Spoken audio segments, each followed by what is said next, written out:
we've already talked about the NBA trade deadline, or at least part of the trade deadline earlier this week. And, well, let's be honest, it was more of a rant than it was a conversation about some of the trade deadline earlier in the week. We talked at length about how I felt the Orlando Magic were starting a really confusing rebuild. I felt like it was a panic rebuild. I felt like it didn't make much sense in the context of their season. I felt very much so like the Magic were blowing it up. Kind of just out of panic. It's like, I guess, in a war when you feel like your information is going to get overtaken by the enemy, so you start burning documents, and then it's like, oh, here comes the reinforcements, and it's like, well, why did you burn all those documents? It's like, well, I thought we were going to be overrun. Yeah, maybe that's a poor example, but that's essentially how I felt about the Orlando Magic blowing up the farm and trading away everybody. And the more and more I thought about that deal, the more and more I kind of recognized that, well, the worth of that deal kind of depends on how you view the prospects coming out of college over the next few seasons. I don't think that the talent pool is necessarily that fantastic or anything to be excited about. Obviously, things may change, but where I'm at right now, it's like, I'm not necessarily sold on who's coming out of college, where if you think that there are going to be great players coming out of college, then you probably see the Orlando Magic trades as a gigantic wins for Orlando. But regardless of that, there were other trades that happened over the course of the day that I do want to quickly recap before moving on to the main topic for this segment. The Pelicans trade away J.J. Redick to the Mavericks. I'm not sure that this is exactly the piece that the Mavericks needed to get over the hump, but obviously Redick is a lethal shooter and is an experienced player, a good rental at the very least for Dallas. The Bulls get another big in Daniel Tice from Boston. Rajon Rondo is back in LA in a trade with the Clippers. The Hawks get Lou Williams. George Hill goes to Philadelphia. Norman Powell goes to Portland for Gary Trent Jr. and Rodney Hood. That one was a little bit confusing to me. Gary Trent Jr. and Norman Powell are more or less the same player. And obviously Rodney Hood is being moved along there. So I didn't necessarily get that trade in particular. I think they were probably just trying to free up space for a potential trade to, if they wanted to trade Kyle Lowry, which of course the Raptors did not end up trading Kyle Lowry. But the real winners of the NBA trade deadline, and the team that I wanted to talk about today was the Miami Heat. Victor Oladipo being traded away from the Rockets to Miami for Kelly Olynyk, Avery Bradley, and a pick swap. Now, when the James Harden trade happened earlier this season, I was of the mind that, and looking back, it was kind of a stupid take, but it was a relatively hot take that I'm like, wow, okay, the Rockets might have actually won this trade. And my thinking around that was really predicated around how you would use, or how the Rockets, rather, would use Victor Oladipo and what they could get for Oladipo if they decided to move on from him. And I didn't necessarily think that the Rockets should move on from Oladipo.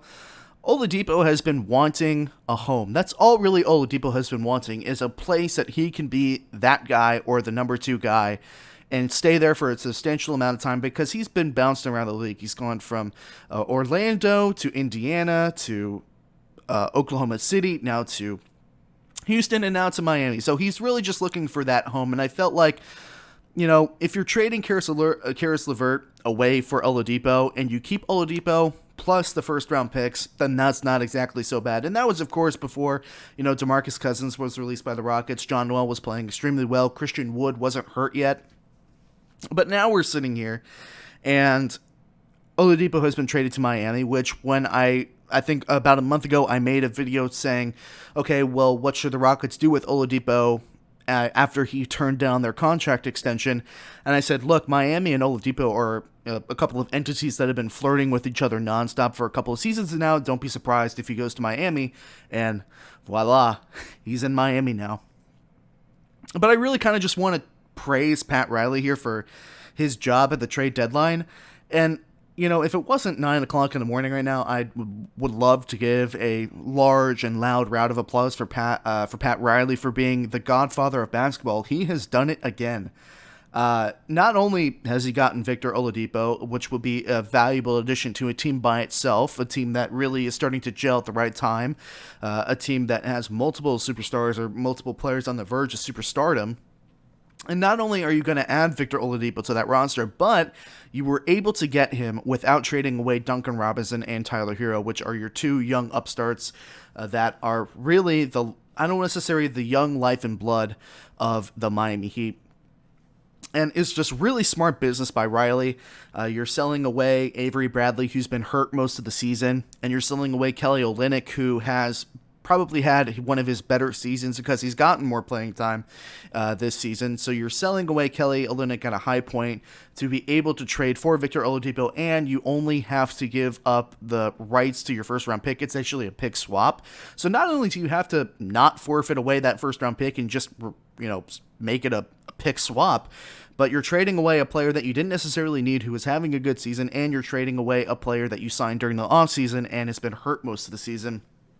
And in addition to that move, Miami also traded Chris Silva and Mo Harkless to the Sacramento Kings for, I know I'm going to butcher his name, Nemanja Bjelica, I think his name is.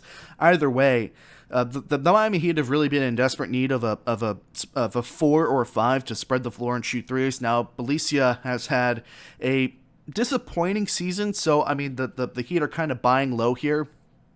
But he has the capacity to be a really good three-point shooter. He's down to I think 29% this season, but in the past two or three seasons, he's shot above 40% from three-point range. So that's a really fantastic addition for the Miami Heat.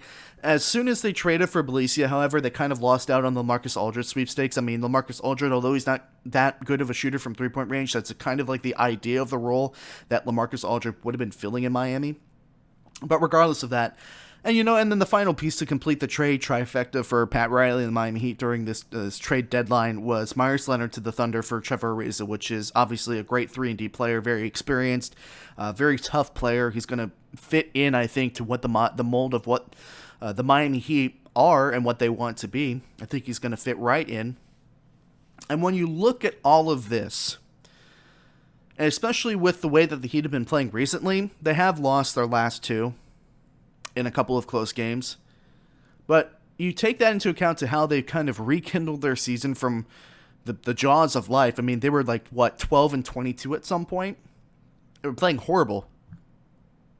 They've rekindled their season from the jaws of life, and now they're in a position to probably meet Brooklyn in the Eastern Conference Finals. Now, the Brooklyn Nets just added Aldridge since the Miami Heat decided to trade for Bjelica instead. So, I mean, the Nets just continue to become a basketball prowess, an unprecedented basketball prowess. But regardless of that, you need to realize what Pat Riley has done in Miami and give a metaphorical or an acknowledgement of how good these moves were by Pat Riley, and acknowledge how well he's been doing in that aspect of the business for so long. I'm not necessarily sure how exactly Victor Oladipo is going to fit in with Miami. I think that as far as pieces are concerned, Ariza and Bjelica are going to fit in better for what they're needing at the moment. But obviously, Oladipo is a borderline superstar when he's absolutely healthy. So it's going to be interesting to see how that develops over time. The real winner here is the fact that they didn't have to give up Hero. They didn't have to give up Robinson. And even if you don't get Kyle Lowry, I think Oladipo certainly is no scrub. You should definitely be happy about that. I also really feel like the Rockets are total losers in this. It's kind of like something that I hinted at beforehand, but essentially all that they've gotten in return for the James Harden deal is multiple first-round picks, which is nice.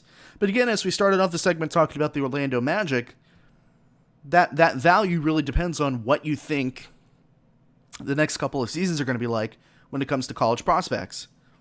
And for the same reason that I felt like, okay, the Orlando Magic are blowing up the bus and they're going to get all these draft picks for picks that might not be as talented due to what's going on in the world and how the college game is developing at the moment, you got to take a look at Houston in the same light and say, okay, for this massive James Harden trade, they've gotten Kelly Olynyk, Avery Bradley, and a couple of draft picks that may not be as valuable if COVID weren't happening in this world. And it's like, Houston kind of got fleeced. I mean, they didn't even get Miami's first-round pick. They got a first-round pick swap. I mean, Houston kind of got fleeced. Not as much as I, said beforehand, hey, Houston might have won this trade. That was really predicated on what they did with Victor Oladipo, and I'm not impressed with what they did with Victor Oladipo. I think if they were offered Karis LeVert and Jarrett Allen, they would have been much better off just taking Karis LeVert and Jarrett Allen. Of course, Houston, I'm speaking of when they were trading James Harden. Hey folks, thank you so much for listening to this segment from the Hard-Headed Sports Podcast. If you enjoyed this segment, make sure that you drop a like on the video and a comment. It helps me out a bunch. And if you're interested in watching more segments like this from the show after the show has been completed, you should definitely subscribe to the YouTube channel. And if you're interested in listening to the entire show in its full-length entirety, you should listen to the show on Spotify, Apple Podcasts, Google Podcasts, and Anchor. Once again, thank you so much for watching the video. My name is Nick Ryan, and I will see you all again very soon.